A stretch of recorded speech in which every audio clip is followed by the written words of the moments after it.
For political talk on another PolitiPod Live. I'm Tom Bickle, And I'm Matt Nisanoff. here to discuss tonight's current political events. Tonight we'll cover the Minnesota ice murderer, Greenland, DOJ threatens the Fed chair, money anywhere else, prosecution persecution, and if we have time, a Trump dump. We will also have our segment Rebellions Current and Historical in two parts. But we'll start with Minnesota ice murderer. Word is that the ice murderer in Minnesota was with the Border Patrol from 2007 to 2015. This is important because in 2013, the Border Patrol put down a report that was made on how the officers were acting and if there was any issues or problems from that. Page 8 of the report talks about officers stepping in front of vehicles to be hit and therefore justify the use of sidearms or firearms in order to use lethal force, and that this was a problem. The Border Patrol at the time, at least, felt it was a problem. And in the document, I don't know if we have that document up. The Border Patrol Custom, there it is, I apologize. The U.S. Custom and Border Protection Use of Force Review, Case and Policies. Now, that one's from February, as I say, 2013, when Jonathan Ross was still a Border Patrol agent. And on page 8, it talks about how agents are needlessly trying to step in front of vehicles so that they can justify using force, and that they have to stop doing that. They have to make it a policy that officers should not do that, and that there should be training to get people up to speed that they should not be doing that. And so, even with all of that, here we are in 2024, and this officer was doing that exact same thing, that same justification in his murdering of Renee Good. Uh, Tom, anything to add in there? you know, I'd like to comment that it's my formed opinion that a lot of these ice people are fresh off the farm, been trained or not briefly, and that they're hapless sort of opportunists. And then this guy who shot the Renee Good has been with Border Patrol a very long time. This is back when they had a better reputation, that they weren't just a bunch of bumbling goons. So it reinforces the idea that the guy should know better. To me, it just underlines that that he's not just a rube who took, who needed a job, at least not recently. But so that's one thing that jumps out to me, and it just underlines the guy should have known better as far as procedure and like you say, this has already been a thing. This is settled, material. It's been hashed out. It's been discussed, and the ruling best practices come down that you don't create a problem just so you can solve it with a gun. It just And makes it even so obvious. right, and even his reaction. If I've seen videos of shootings before where there's been some sort of altercation or some sort of a mistake has been made, and commonly the person says, "Oh shit," or "Oh no," or "Oh my god." His response was "fucking bitch." Right. So That's a lot of class and character in that. But more than that, I mean, to further the point, a person of that experience ought to know that you don't just run for the hills. If you've shot somebody, you discharge your firearm at all. You wait for your boss to show up, or you wait for an investigator to show up. That guy got in his car and bailed. He got to know better, or he's been told different. Either well, one is a disturbing thing to conceive of. right. He very calmly walked to his car, although later he Oh, would but be you didn't said stick around. You're it supposed was to stick around. It was well, and on top of it, it was said that he had been run over, that his ankle had been broken because he was run over by the car. But the video clearly shows he's not injured. He's not even harmed in the least. He's very calmly walking back to his vehicle that is not exactly right next door to the incident. So he was fine, and he knew what he was doing, and he walked away very calmly. And they're saying he Um, has internal bleeding. That's the latest nonsense. well, I'm sure it was bone spurs, but it depends how you want to, I guess, look into it and figure out what you can say. They're Uh, contagious. I didn't know that. yeah, right, exactly. I think I know who patient zero is. And is there some word out from Portland? Are you familiar with the No, I Portland, haven't heard Oregon? on their two shot in Portland. Um, I don't have the latest on that. The Gotcha. last I heard is the last you heard that they didn't die, at least not yet. Well, and there were some comments that they made. Some officers out in Portland made some disparaging remarks about Renee Nicole Good, and that Yeah, they have been reassigned to investigation while an investigation right. is happening. To Attorney General, right. Right, and Portland Police Bureau Chief Robert Day confirmed in a statement to USA Today that the department was made aware of a video which showed an unidentified officer saying something criminal. Saying sometimes criminals get shot, in reference to Good, who's a 37-year-old woman who was fatally shot by Agent Jonathan Ross in Minneapolis on January 7th. And it's also worth noting her glove compartment was filled with stuffed toys, with stuffed So, animals. This is this let is me the ask you a criminal that we're question. talking about. If I could, I want to stop and point a spotlight at something and ask you what you think about it. These ICE guys have a script they're working from. There was more than one pudgy white bully in camo, all in the same day, right after Renee Good was shot to death, criminally, tragically, and they were taunting passersby. Didn't you guys learn anything?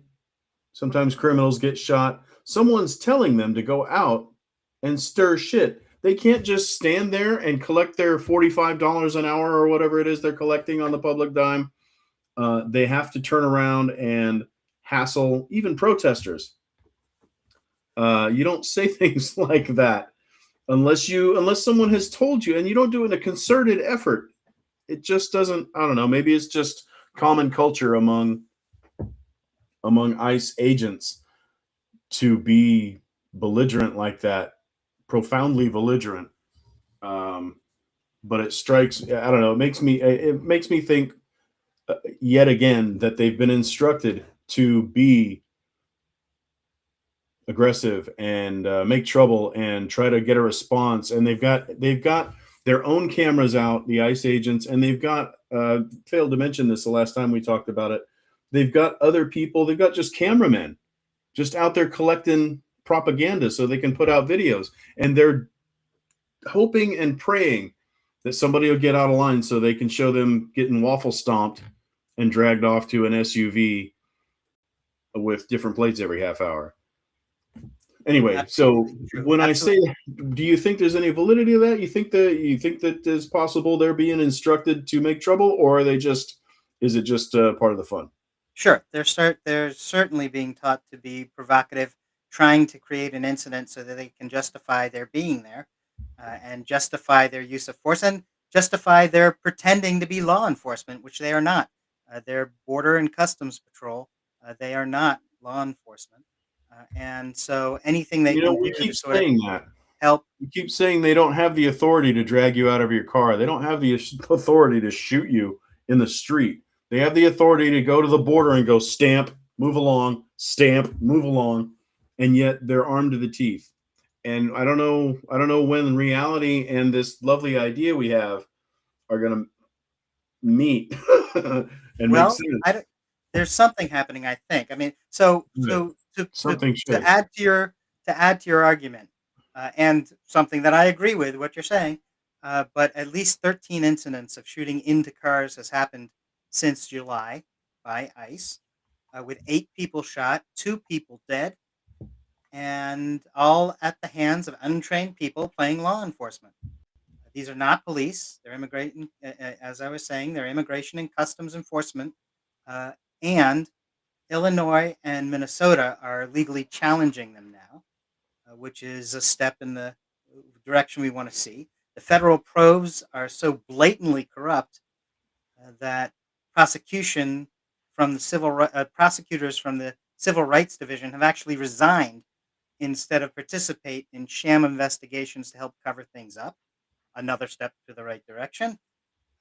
And with the budgets now going through the federal government, there's an opportunity that Democrats are missing if they don't force the issue, as you're talking about, with compliance tied to expenditure. So if you're not going to do the right thing, we're not going to give you money. You're not going to have the ability to buy all the nice shiny things that you like so much. And Trump is weaker than ever. His opinion ratings are in the toilet again. He's over 56%, I believe, in the negative. And Democrats have a real opportunity to gain power from a change in the course. It's too late to save those that have paid the ultimate price for conservative hubris already, but there are actions occurring on the left. And even today, Representative Robin Kelly of Illinois filed 3 articles of impeachment against Kristi Noem for allegedly obstruction of justice, violation of public trust, and self dealing. So these are all things that you know, things that we need to happen. So that's good that they are. Hmm. I'll Mhm. one more chance. If there's anything else you'd like to say about ICE, and then we got to move on to our next issue. Let's move on. Very good. Let's move on, and we redirect ourselves towards the pleasant land of Greenland. This has come up repeatedly in Oh, the news. Greenland. There we go. There we go. Yeah, a beautiful map. As you can Beautiful see, people. We love Greenland. You know, so we do. And I there it is. just want to jump out a window watching the news every day uh, because we're harassing Greenland around the head and shoulders. It's like Australia. Who doesn't like Australians? The first thing this guy did in office was start a fight with the Prime Minister of Australia. We should have known we were headed straight to hell. Anyway, sorry. Hello, Greenland. Yeah, Shout out to Greenland.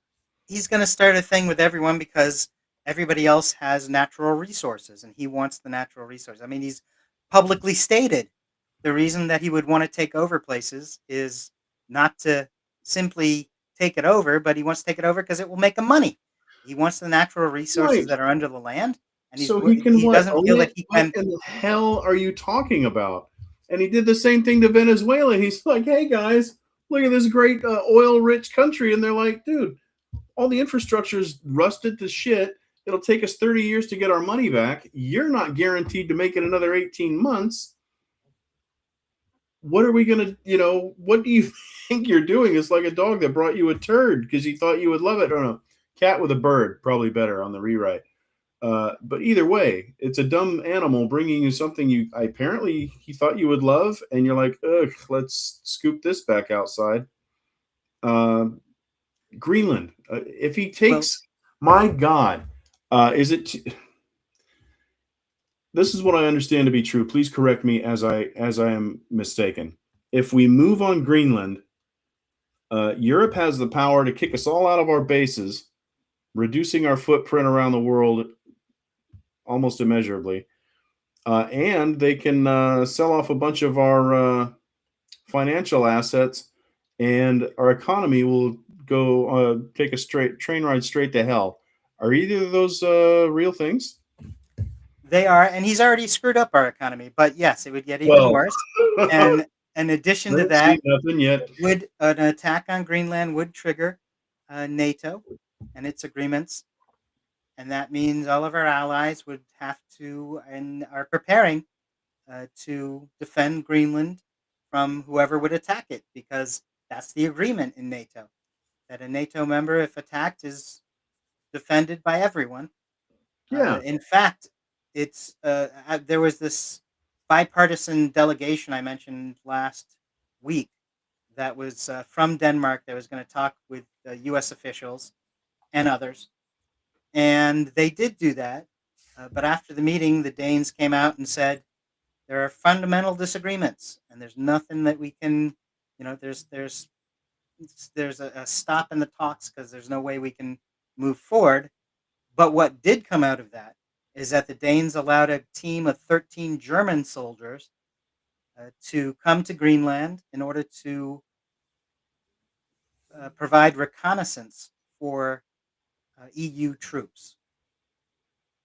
So that's 13, happened. huh? That's taken place.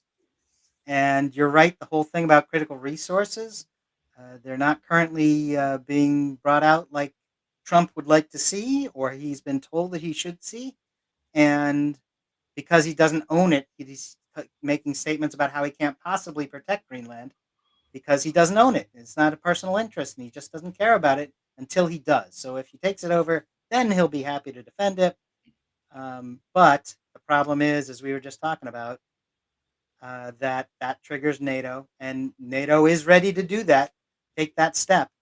And so then he whines about how NATO never really loved him, and they didn't give him a peace prize or whatever it is they didn't do for him. So Yeah, where do we yeah. go from I here? mean, just the lip smacking, profound absurdity of it. Hey, if you don't properly strip mine that island to within an inch of its life, I'm gonna bomb it. Any questions? Greenland, we're so sorry.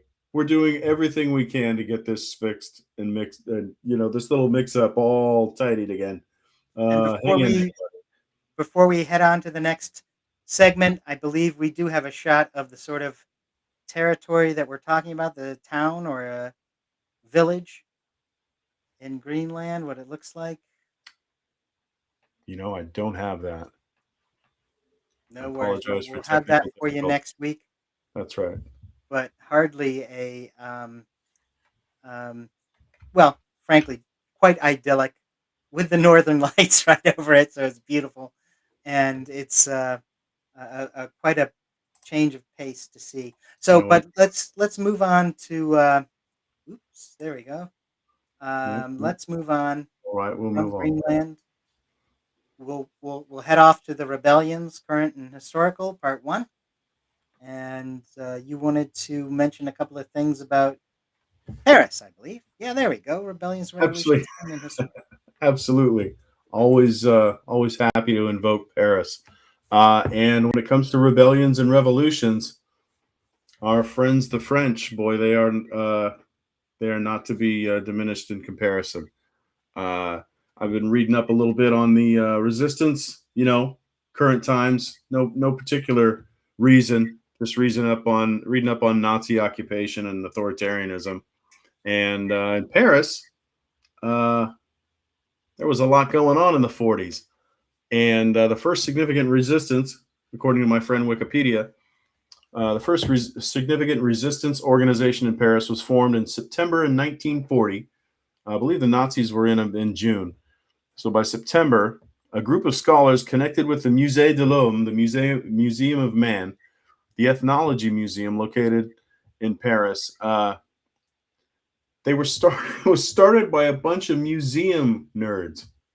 How beautiful is that? In France, they revere their intellectuals, and by golly, for good reason, because they will organize and fight you. And one thing they did is they used they used the museum's mimeograph to put out their newsletter called the Resistance, Resistance, and they used the copier at work. If you're fomenting a revolution, never discount the Staples account. I thought that was great. Um, they collected and established a network and collected information. Um, Another thing that occurred in the Paris occupation, they adopted the V for victory, and I thought that so anyway, we've got intellectuals forming networks. No reason to think that can't parallel to today.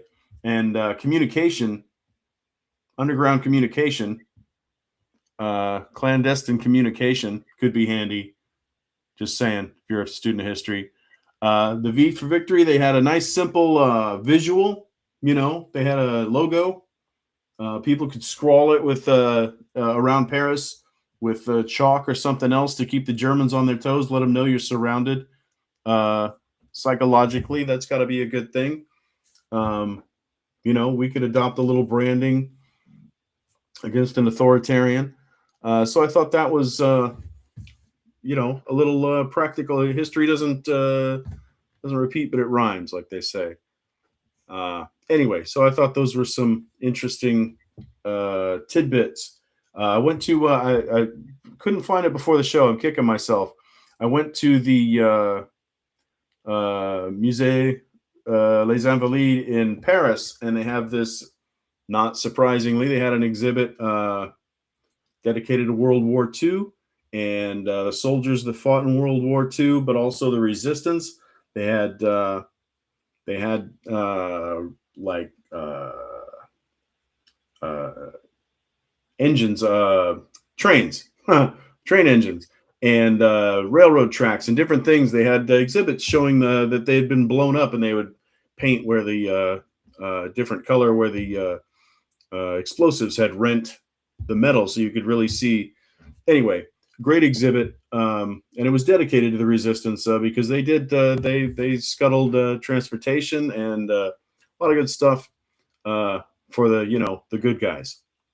Anyway, to round it up, I thought those were some pretty exciting and interesting parallels to today. We could use a message or a visual shortcut to let them know where we're coming from, and we could use some leaders. We could use some leaders with good ideas who know what to do and how to use the energy that's out there. So we'll just have to keep a hand free for that.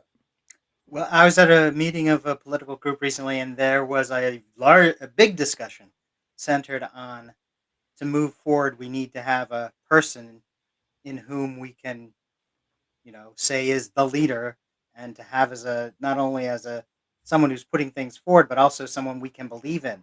That's somebody we can move forward with, looking towards. So yeah, absolutely. I mean, Well, these are the things that we need. I'm glad that people are recognizing that, and it's not just a me thing. Because I certainly don't think I'm any brillianter than anybody else. And but I feel like if someone doesn't make it happen, it's going to happen by itself. Someone eventually will rise. By then, though, we will have suffered without structure and leadership for so long that you know, at what cost will it be lost? Hmm. Well, we will see, and it is getting worse. Things like in our next issue, the Department of Justice has threatened Fed Chair Jerome Powell over testimony, and the DOJ's not. So Jerome Powell has not agreed to changes in the interest rate, which Trump wants to see. And because he didn't do it on Trump's whim, all of a sudden the DOJ is threatening him with charges, and it's over the spending of his remodeling his office, which I don't know if it's even necessarily true, but it is a thing you can say. Right. So they are, and they're pursuing it as a legal case, apparently. His video statement got right to the point. He said, this is a quote: "The threat of criminal charges is a consequence of the Federal Reserve setting interest rates based on our best assessment of what will serve the public rather than the preferences of the president," unquote. So Powell does not take this stuff laying down. Trump is used Not at to all. saying Exactly, and Trump is used to saying something tough and getting people to cower because he said it, and here's a guy who says, "No, I'm not gonna take that, and, you can I'll give it right back to you and let you know what's actually happened." Um, so he Trump feels he can do whatever he wants. Powell's a separate entity from the government. He's not under Trump. He's the head of the Fed, which is its own entity. So none of this money was actually out of the tax coffers. So there's no direct link in any case. And ultimately, it probably won't work. It won't stand up in court. Even Republican senators are vowing not to support any new nominee for the Federal Reserve until the legal matter gets fully resolved. But when even the Republican senators are even hesitantly starting to support the opposite position of Trump, you know that something's up because they're not known for their back. The senators are not Republican senators are not known for their backbone. They're known for going the way Flexible. that the wind is going. Yeah. So maybe I don't know. Maybe authoritarianism is bad for business. You know, Could be. could be. I gotta say, I love the way I don't. I feel like the longer I live without paying attention to economic news, the more I win. It's just not my subject. I don't feel strong about it. If I read federal chairman, I'm gone by the time you get to his last name. But I do, and this is pretty approachable. I feel like I understand that this guy needs to play it straight for the good of the economy, and they want to just juice the shit out of it so they can rate it, and then you know, in 10 months when he's no longer in office because we're going to impeach him, God willing, uh, then he'll have just run away with all the loot. I guess I don't know how he sees this coming down, but uh, the story is straightforward, and I appreciate that about it. Yeah. And I love the way Powell went right to camera. This guy doesn't strike me as physically imposing. He doesn't look large. He doesn't look especially robust. But this guy stared straight down the pipe and gave it to you straight. It wasn't a long-winded address. It didn't have a lot of big words. He looked right in the camera and said what was going on. Good for him. And we need that. We need clarity, brevity, bam, right in your face. And while he wasn't physically imposing, he did have a strong, clear voice. Sound like he meant it and knew what he was talking about. Good for him. More power to him. And I love that this is turning into a Chinese finger trap that old Mushroom Pants has stuck it into, because now he has to go through with it. It has to look. If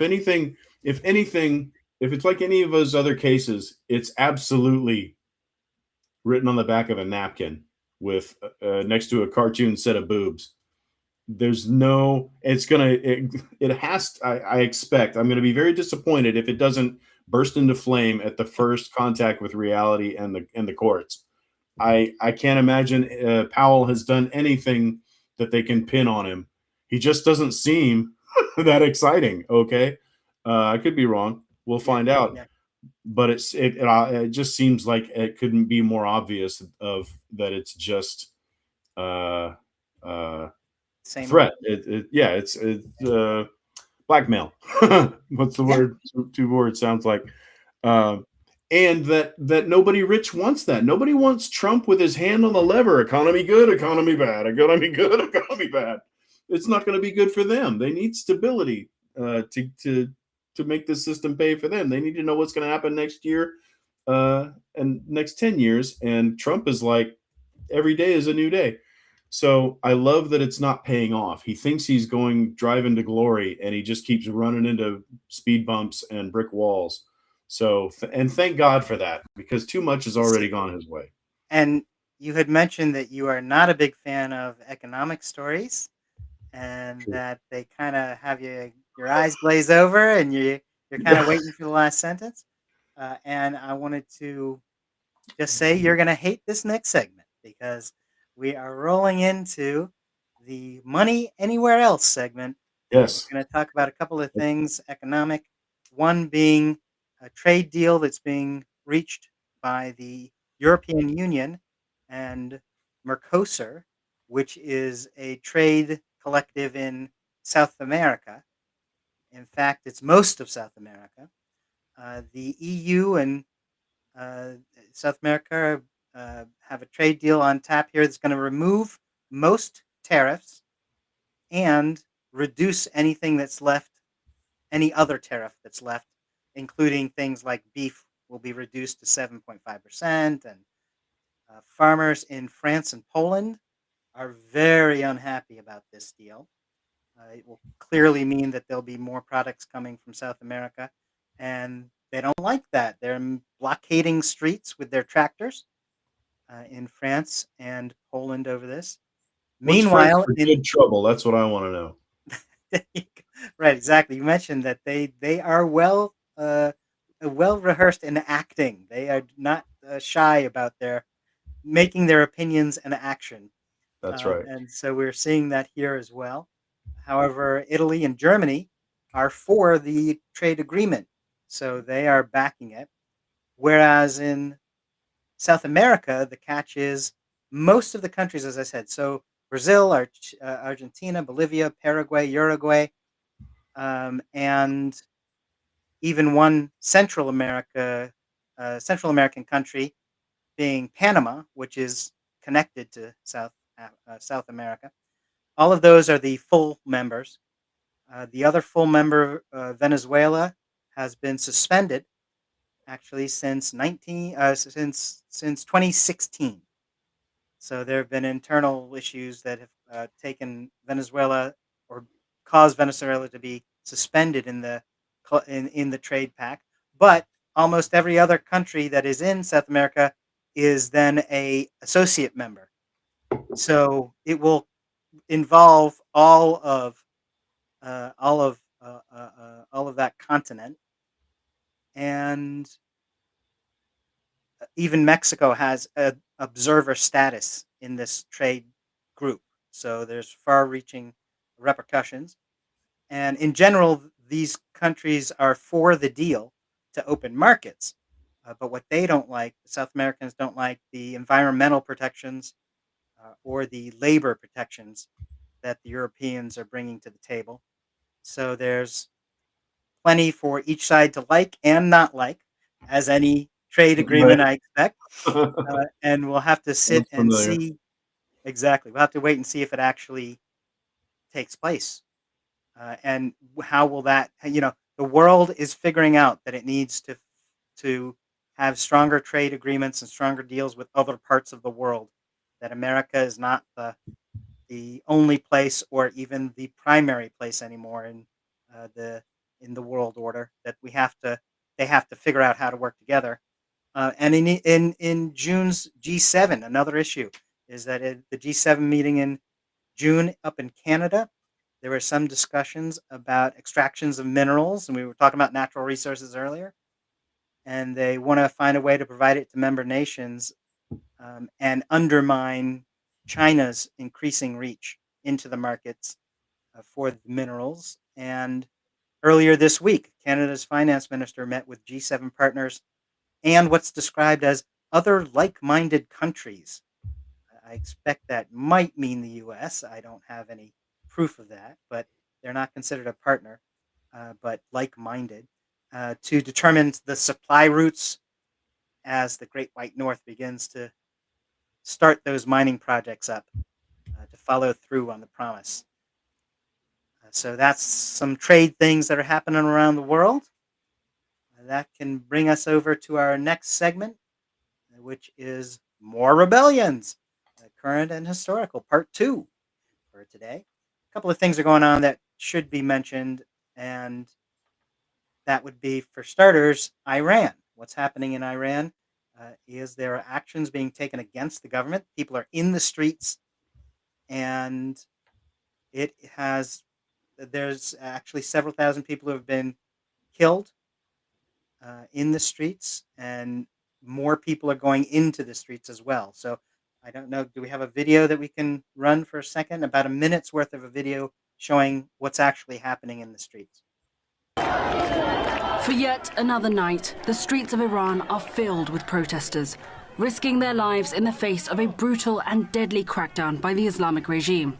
What began as organized demonstrations over the country's economic crisis has now grown into a nationwide protest movement against the country's theocratic regime. This is our last fight, these protesters chant. Pahlavi will return, a reference to the US-based son of the last Shah of Iran. A total internet and communications blackout has made it near impossible to access real-time updates on what is unfolding inside the country. What little video has emerged paints a grim picture. Body bags lining the streets outside this medical complex. Distraught families desperately trying to identify their loved ones. So far, more than 500 protesters have been killed since demonstrations began in late December, according to the US-based human rights activist news agency. Some 10,000 others are said to have been detained. All right. That's From the just some of the video. videos. Yeah, that's just some of the things that you can see that this is happening in real time right now in the streets, and the demonstrators should get our support. Frankly, it's a movement that I know that one person in the video screamed out about the Shah. I don't know about that. I don't know about the return of that regime, but I do think that this is the people there are crying out for something different from the extremist rule that they're under, and that's certainly I think something that would be a benefit if it were to happen. Iranians continue for, as it said in the video, for a third week, the largest protest in years. Part of it is the falling value of the currency. It's 1.4 million rial to $1. So 1.4 million of their currency to every $1 is needed because the inflation is so increased, and food prices are up, and people are reacting to that. That's how would you expect them to feel or respond? That tens of thousands have been arrested, as it says. There's hundreds of thousands who have been killed, and that includes 10% of the security forces. So their own security forces are being fired on for protesting, which is a remarkable development. Certainly tragic as well.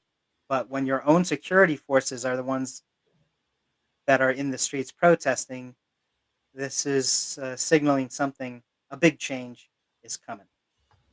The actions have spread to 25 of the 31 provinces, and the Ayatollah has declared protesters as enemies of God. So we'll see what side actually wins here. That's probably going to Hopefully, catch on here. Just spoiler alert.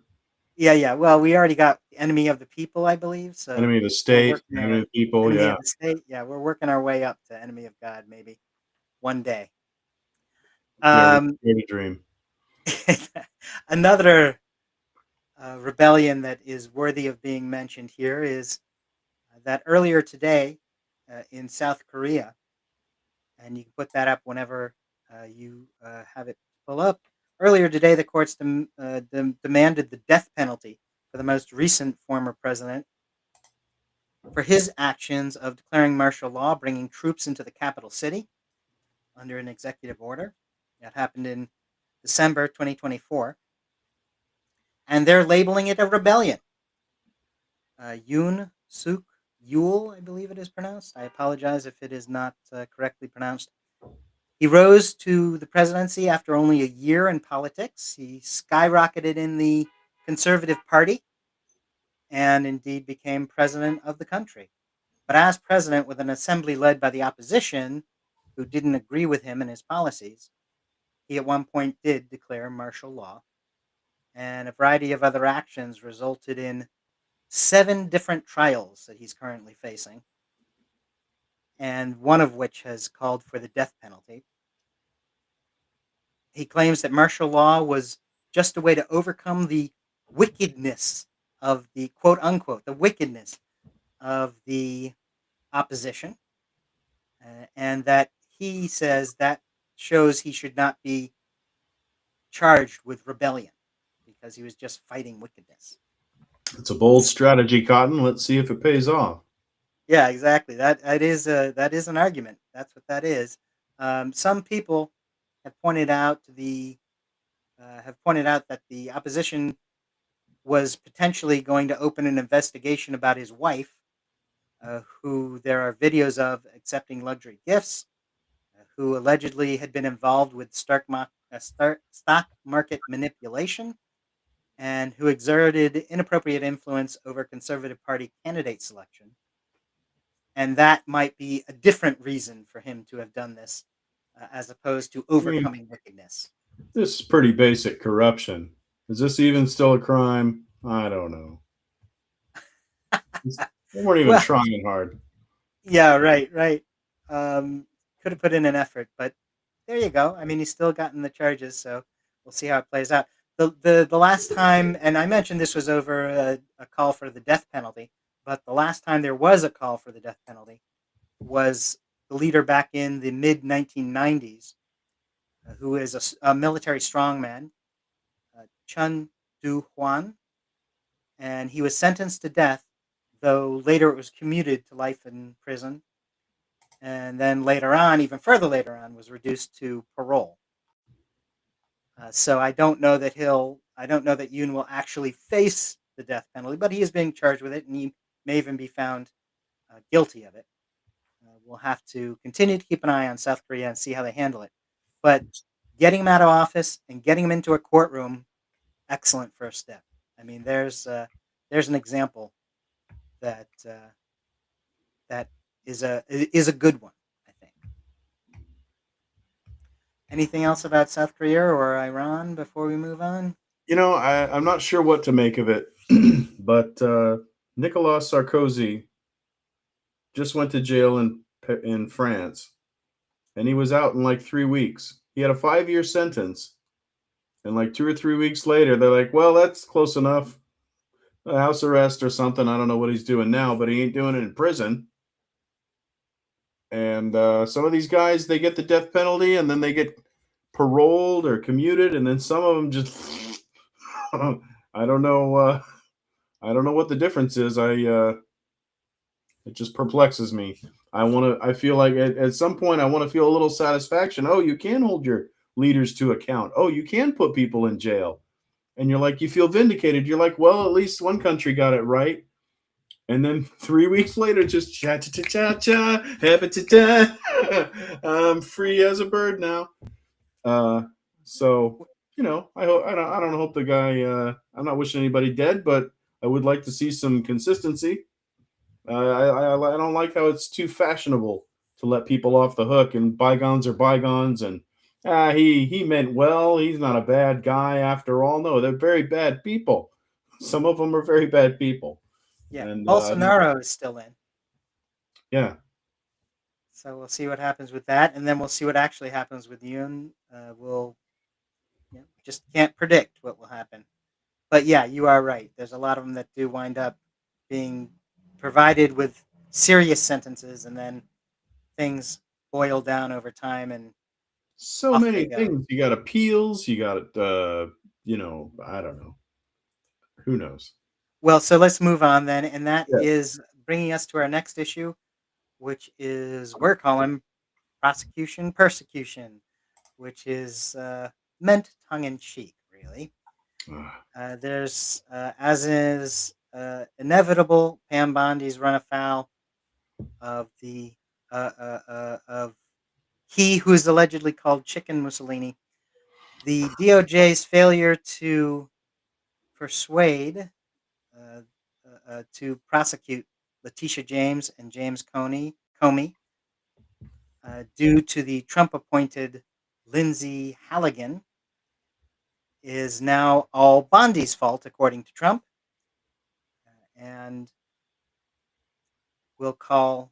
We'll see what actually happens in the long run to Pam Bondi, because now apparently his being upset over this, while he was a big fan of hers and put her in the position and wanted her to do well, she hasn't done. He's blaming her for his failures in how the U.S. attorneys have been handled. So a federal judge Wait a last second. Thursday, yeah. Are we moving off of Pam Bondi? No, this is all part of the same story. Oh, then please do continue. Yeah, so here's the background to it, is that a federal judge last Thursday ruled that John, I believe it's John Sarcone, who's the U.S. attorney in the Northern District of New York and President Donald Trump's temporary pick for acting U.S. attorney, is actually what it was. The judges declared that he's serving illegally. The decision is made because Trump is allowed to call someone an acting U.S. attorney and avoid having the Senate go through its process in nomination and review, but he's only allowed to do that for 120 days. So that's why all these U.S. attorneys you're starting to hear, there's so far 5 of them that have been declared by judges to be outside of their mandate because they're all past this 120-day period. So they're not acting legally. But of course, Trump is telling them, take a hike. I don't care about judges and I don't care about decisions, especially when he doesn't agree with them. But that's the law. That's the setup. So they're all outside of their times for being an acting attorney, and yet it has to be declared by the judges. I looked into a little more to what judges were and how this was set up, the structure, and there's actually 94 judicial districts in the United States, which makes for 93 U.S. attorneys. And that's because one territory includes both Guam and the Northern Marianas Islands. And then large states like New York and California and Texas and Florida, they have splits in their districts. They have a North District, South District. Some have an East or a West. Some have a Central District. And that's how you wind up getting 94 districts. And that whole idea of the acting attorney generals being able to avoid review by the Senate by being appointed for only 120 days is part of the rules. So you can get away with it for that long. But of course, Trump doesn't believe in having to do things a second time. I mean, my God, can you imagine? Can you imagine he'd have to actually sit in a room and maybe sign a document or actually talk to senators, or what sort of thing would he have to suffer? You might have to Beyond play a full 100. round of golf. Exactly. It would end exactly. This is the sort of tragedy we have to avoid. So back to Pam Bondi. So now Trump is sort of saying it's Bondi's fault. Everything is on her, and I don't know. Maybe he's not going to be able to change horses mid-race, but he's sort of, as he always does, trying to move things onto a scapegoat and an easy one, and then someone nearby, because he has no loyalty as well. Who's ever closest gets it, and so we'll see what actually happens with her. Well, I have to wonder, is he going to get rid of her, even for something like this? In this Trump 2.0 administration, he hasn't dumped many people, if at all. I don't know. Do you remember any, certainly not any cabinet level members that I remember? Yeah, certainly But- not yet. And he's had some doozies. You've got Kegg's Breath, who not only had the Signal Gate mess. I mean, he coughed up live intel of an impending attack to the press, the hated enemy of the state. I mean, for God's sake, it's like shoving garlic and silver into a vampire's eye. I mean, it's just the two should not coexist. And then he had that ridiculous. Anyway, Hegseth. Enough said. Well, he You've had got, right. and He he had hasn't. Seth. Yeah. Go ahead. And the latest is that Tulsi Gabbard, the director of national intelligence, if you can choke that word out about her, is apparently also DNI is being in the White House, given the extension. It's not director of national intelligence, it's do not invite. They don't include her in meetings Right. currently because she's out of favor. But as you say, he hasn't cut her loose. So she's not doing what he wants exactly. So he doesn't want her around, but he's not going to fire her. But he's not going to include her, so she doesn't know what's going on. I So how mean, many people can he do that with? Kristi Noem has had people shot in the face in broad daylight in the street and he's not getting rid of her. And it makes me think that he needs loyal people. And who can you just turn around and say, look, we got an opening. Can you do some crime to keep your mouth shut?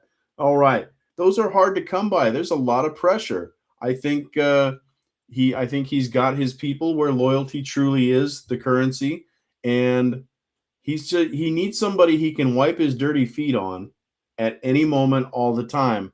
And Pam Bondi, again, people are being shot in the street. Hegseth gave up live intel. So if those heads don't roll, Pam Bondi just serving as a human shield for all the slings and arrows of the Epstein and all these other sins, you know, Right. I don't Right. think Well, I don't know what it would take for him to cough up a cabinet member and reach for a new one at this point. I guess we'll find out. right. Right. We'll certainly find out sooner or later because he's going to have to start blaming other people for stuff soon. Blame them and actually follow through on something. I think. I mean, these 5 U.S. attorneys are gone, so that's one thing, at least by the courts. And then They've we'll see what fired happens with dozens the and MAGA hundreds community. of people from the word go. They won't even miss them. I don't know. I'm probably just blissfully ignorant of how that things work. But I mean, we've cut off entire arms and legs of this government. Three guys from downtown walk out the door. That I don't know. Maybe they've got a surplus of brilliant lawyers they can plug in. But they seem to be willing to take these hits. They don't care if anything works in this government. God forbid, especially law enforcement. If they can handicap that, I mean, that's Yeah, win-win. yeah, Uh, yeah, yeah. They definitely don't. Yeah, that law enforcement is not a is a thing you pay lip service to. It's not something you yeah. actually take What? pride. We lost competent prosecutors in that district? I've got a business opportunity. Right, right. Yeah, fair point. We're going to move on to a quick word here from someone I follow on Facebook. I don't know if you do as well. There's a Mm. comedian, Steve Hofstetter, who's doing his thing across the country. Uh, he's out there on tour. But part of what he decided to do in one of his posts recently on Facebook was outline a brief history of the releasing of the Epstein files. So I thought I'd take a few quick minutes here and read out the post because I think he did a wonderful job with it. The Epstein files were sealed and could not legally be released at all until January 2024. Roughly 4,500 pages of files were released on January 9th, while some more trickled out over the next year. There would have been needed an act of Congress to unseal and legally release the rest. Congress was controlled by the GOP, so a vote didn't happen despite repeated calls for one from several Democratic Congress members. On February 21st, 2025, Pam Bondi claimed that she had the Epstein files and client list on her desk and would release them within a day. She and some MAGA influencers took photos of what she claimed were the files. On February 22nd, nothing was released. Public pressure mounted to release them, yet was ignored. On July 7th, Pam Bondi reversed her position and said there was no client list, despite her previously claiming to have it on her desk. Where did it go? Yeah. On July 16th, Donald Trump called the Epstein files a Democratic hoax. On September 2nd, the House Committee on Oversight and Governmental Reform, with all four ranking and vice ranking members being Democrats, voted to release roughly 33,000 pages of documents. Public pressure to release all the files increased. Over the next 2 months, Democrats gathered most of the votes they needed to release the Epstein files. On September 3rd, Donald Trump again said the files were a Democratic hoax, a term he'd used many, many times over the next 3 months. On September 23rd, Democrat Gravalia won her election to Congress out from Arizona. which would make her the deciding vote to release the files. Mike Johnson refused to swear her in. On November 12th, thousands of Epstein emails were released to the public due to a lawsuit in England. These emails included allegations explosive enough to shift several Republican members of Congress to vote for releasing the files. That day, Johnson finally ended the longest delay in congressional history and swore in Gravalia. Over the next week, all but one of the remaining GOP congressional holdouts switched their votes to yes, and on November 19th, the House and Senate passed the Epstein File Transparency Act, which compelled all files to be released by December 19th. Nothing the public hasn't already seen was released until the day of the deadline, when Trump's Department of Justice released fewer than 1% of the files. In fact, it was 0.6%. Most of what was released was heavily redacted. Keep redacted in mind. That will come up in just a few minutes. By the DOJ's court, more than 2 million documents remain unreleased, though other reports estimate the number closer to be 5 million. It's been nearly a month since then. Nothing's changed, and more than 99% of the files still remain unreleased in clear violation of the law. In other words, anyone who claims Joe Biden could have released the files and the Democrats were hiding this is a fucking moron. Mm-hmm. I think he makes a good point.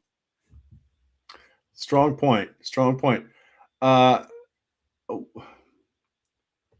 What are we doing to get these Epstein files released? They're down to shooting people in the street to keep it out of the papers for a half a day again. But it's, haven't we've got lawsuits in place, right? Yeah, there are a couple of lawsuits, including Jamie Raskin from down in Maryland, a House member. Right. I think he's got the most likely one to go forward because he's a pretty good, he's a pretty smart fella. He's Yeah, seems to be. designed it so that it can make it through the process. Glad he's on our side. Yeah, absolutely. So we'll follow that. As a matter of fact, I'll reach out to him, see if we can get him to come on the show. Let us see if we can talk to him and get more detail straight from him, which would be wonderful to have, I think, and would be fair and would allow you to ask some questions. And so I think that's a thing we should look into. Absolutely. Love me some Jamie Raskin. Fair enough. Let's move on with the time ticking away here. I think we do have a little time. Sometimes we cut out the Trump dump. And I think that with the time, I think we can get in a little bit of it, at least. And let's see how it plays out. So here we are at the Trump dump. We mentioned earlier Trump's folly. That would be, well, with most presidents, it's one thing, but here it's a number. So, I mean, pick the one you like the best, but I was talking about Venezuela. Many presidents have won while recurring episodes, while Trump has recurring episodes. Venezuela, Greenland, Ukraine, Canada, anywhere where natural resources are at threat from him. And he's publicly stated that if he doesn't own it, he doesn't try to protect it. A half dozen or so Republicans voted with the Democratic caucus members to rebuke Trump's folly in Venezuela. So there's another step. While among a score of Republicans in the House joined Democratic members to extend the ACA subsidies for health care.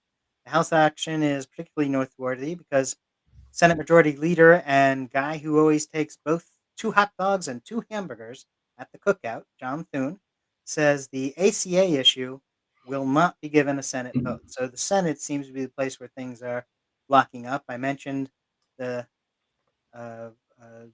was a action through the House where Republicans joined the Democrats in the vote, but the Republicans in the Senate have killed that. So there's your issue. There's the thing that we got to do now is flip the Senate to be able to get things to happen. Now, another issue. Oh, do you anything you want to say about ACA or about Nope. Venezuela? You go right ahead. Great. The alleged dumb schmuck who destroyed the East Wing, but did not touch the building, is what he claimed. Is what he claimed would happen. Several months ago, is now going to present a building plan for a two-story structure, including a ballroom, to be authorized by those who can actually approve a project. That would be the National Capital Planning Commission and the Commission of Fine Arts. The public space is in good hands as the project is privately funded, which ensures, I'm sure, a fair process and a fair project, or not. I mean, Or not. yeah, you never know. Trump's acted at a furious pace to continue our pariah status in the world.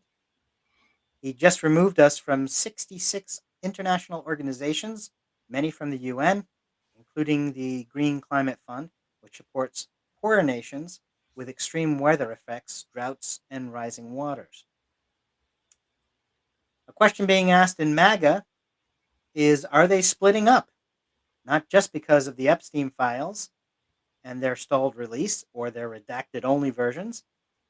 The House has a bipartisan coalition vote to extend the American Care Act subsidies, keeping tens of thousands of Americans insured for health care. Though not popular with Republicans and conservatives, the extension has cleared the House. The Senate may yield a different vote, as apparently more Republican senators fear Trump than will vote to force Americans off health care to show loyalty. But we won't know until the official vote. And that brings us to our Epstein count up. If you've seen our show before, you know we've been keeping a count here. The days since the unredacted Epstein list has not been released. And tonight's show brings us to 3,865 days and counting. We will continue And counting. with the count up for the foreseeable future and look forward to an unredacted end to our having to put it up. Thanks for joining us at PolitiPod Live for Political Talk. You're welcome to meet us every Wednesday at 6 p.m. Pacific, 9 p.m. Eastern, right here for PolitiPod Live. If you want a political laugh, you can join us and a half dozen of our friends for our monthly political comedy podcast, PolitiPod, which you'll find at soundcloud.com/PolitiPod. This is Matt Nisanoff And I'm Tom Bickle. saying good night.